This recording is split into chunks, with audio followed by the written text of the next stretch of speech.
சில நதிகள் வெறும் நீரோடைகளாக மட்டுமே இருப்பதில்லை. அவை ஒரு நாட்டின் வரலாற்றையும் நாகரிகத்தையும் பொருளாதாரத்தையும் கோடிக்கணக்கான மக்களின் வாழ்க்கையையும் வடிவமைக்கின்றன.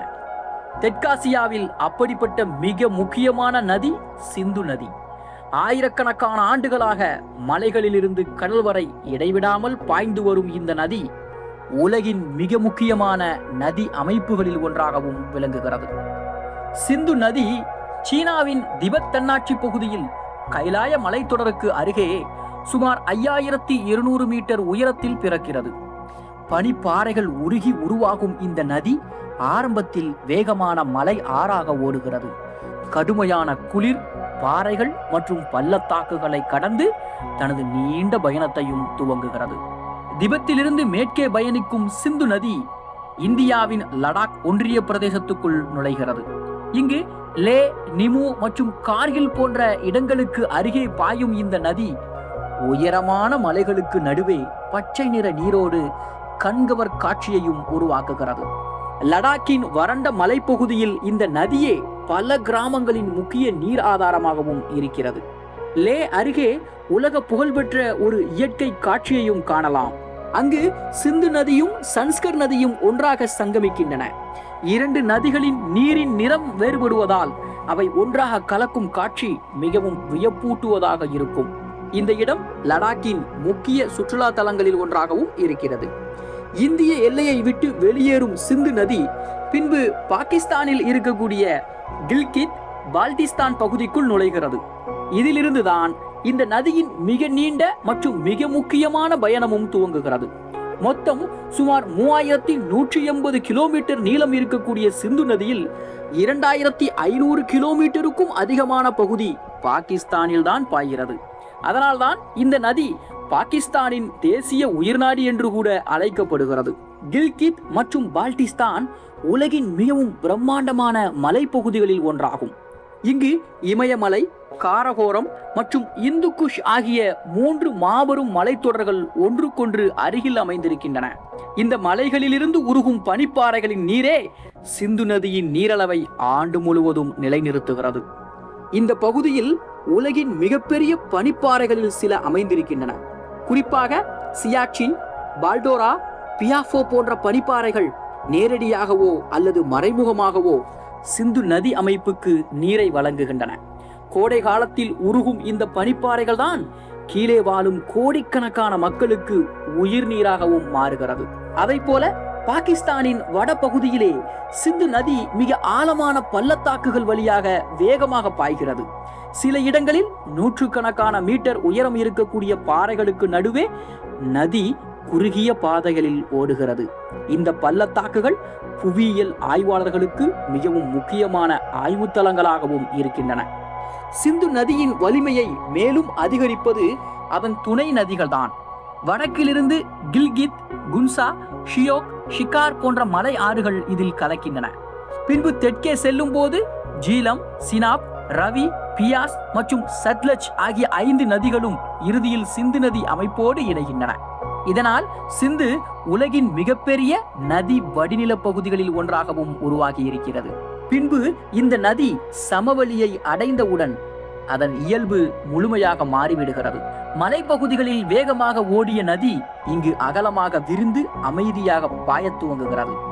இதன் கரைகளில் வளமான வண்டல் மண் படிவதால் உலகின் மிகச் செழிப்பான விவசாய பகுதிகளில் ஒன்றாகவும் இந்த சமவெளி மாறியிருக்கிறது. இன்று பாகிஸ்தானின் பெரும்பாலான விவசாயம் சிந்து நதியையே சார்ந்திருக்கின்றன. கோதுமை, அரிசி, பருத்தி, கரும்பு, மக்காச்சோளம் மற்றும் பல்வேறு பழங்கள் மற்றும் காய்கறிகள் ஆகியவை இந்த நதியின் நீரால் விளைவிக்கப்படுகின்றன. நாட்டின் உணவு பாதுகாப்பிற்கும் பொருளாதாரத்திற்கும் இந்த நதி மிகப்பெரிய ஆதாரமாகவும் இருக்கின்றது. சிந்து நதியை மையமாக கொண்டு உலகின் மிகப்பெரிய பாசன அமைப்புகளும் உருவாக்கப்பட்டிருக்கின்றன.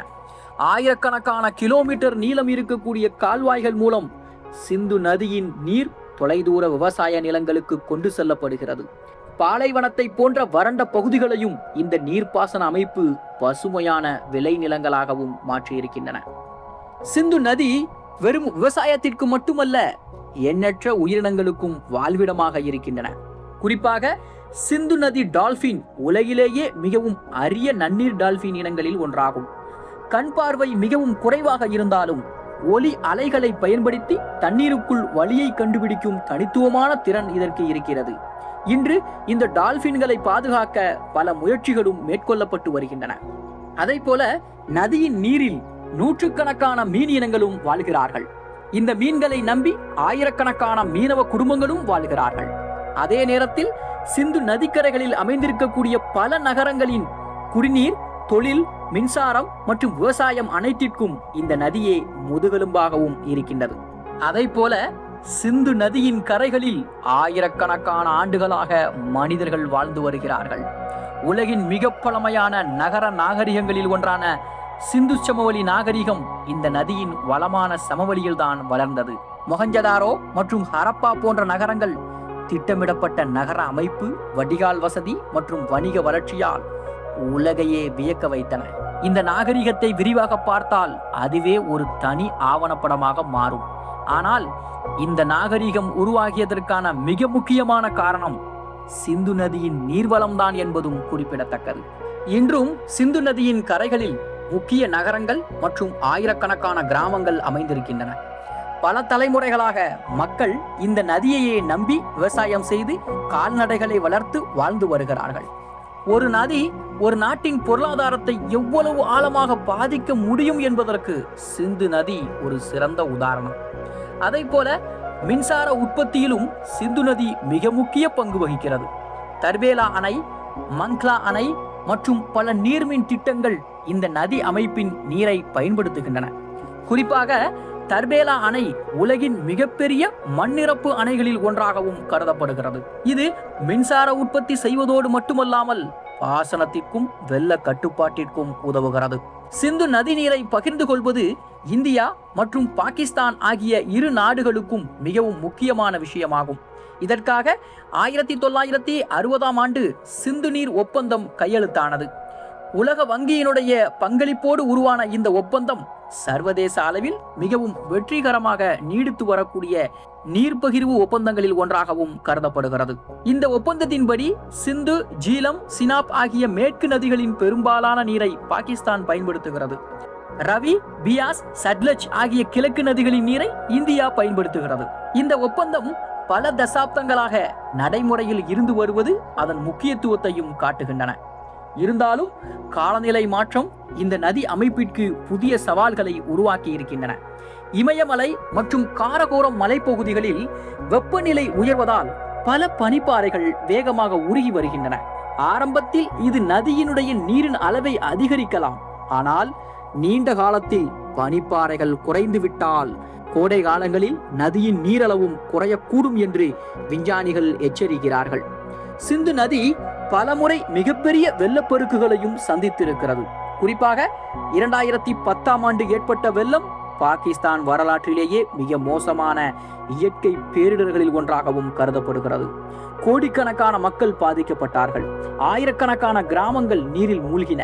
விவசாய நிலங்கள், சாலைகள், பாலங்கள் மற்றும் வீடுகள் கடுமையாக சேதமடைந்தன.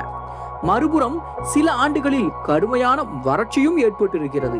மழை குறைவாக இருப்பதும் பனிப்பாறைகள் குறைவாக உருகுவதும் அதிகப்படியான நீர் பயன்பாடும் சேர்ந்து சில பகுதிகளில் நீர் பற்றாக்குறையை உருவாக்குகின்றன.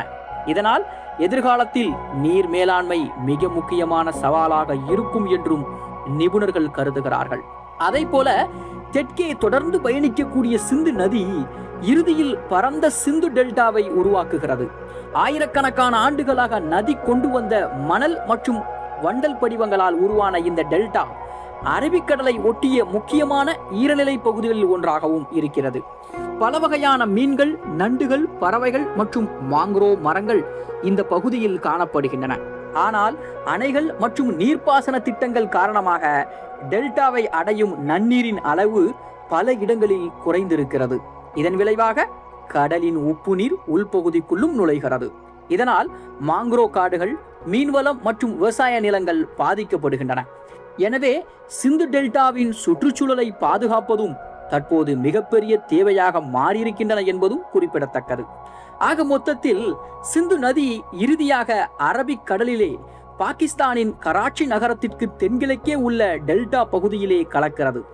திபெத்தின் உயரமான பனிப்பாறையில் துவங்கிய இந்த நீண்ட பயணம் மலைகள், பள்ளத்தாக்குகள், சமவெளிகள் மற்றும் பாலைவனங்களை கடந்து ஆயிரக்கணக்கான கிலோமீட்டர்கள் பயணித்த பிறகே கடலிலே நிறைவடைகிறது. இந்த நதி மனிதர்களுக்கு மட்டுமல்ல, ஆயிரக்கணக்கான உயிரினங்களுக்கும் வாழ்வாதாரமாக இருக்கிறது. நன்னீர் மீன்கள், நீர்ப்பறவைகள், சிந்து நதி டால்பின் மற்றும் பல சிறிய உயிரினங்கள் இந்த நதி அமைப்பையே நம்பி வாழ்கிறார்கள். நதியின் ஆரோக்கியம் பாதிக்கப்பட்டால் அவற்றின் வாழ்வும் நேரடியாக பாதிக்கப்படும். ஆக சிந்து நதி நமக்கொரு இன்னொரு உண்மையையும் நினைவூட்டுகிறது. ஒரு நதி ஒரே நாட்டிற்கு சொந்தமானதல்ல. அது மலைகள், காடுகள், மனிதர்கள், விலங்குகள், நாடுகள் மற்றும் தலைமுறைகளை இணைக்கும் இயற்கையின் உயிர்ப்பாதையாகும். அதனால் இத்தகைய நதிகளை பாதுகாப்பது எல்லைகளை தாண்டிய பொறுப்பாகும்.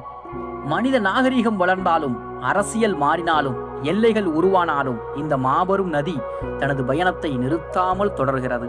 அதனால்தான் சிந்து நதி வெறும் ஒரு நதி அல்ல, தெற்காசிய வரலாறு, நாகரிகம் மற்றும் மனித வாழ்வின் அழியாத அடையாளமாக என்றும் நினைவு கூறப்படும்.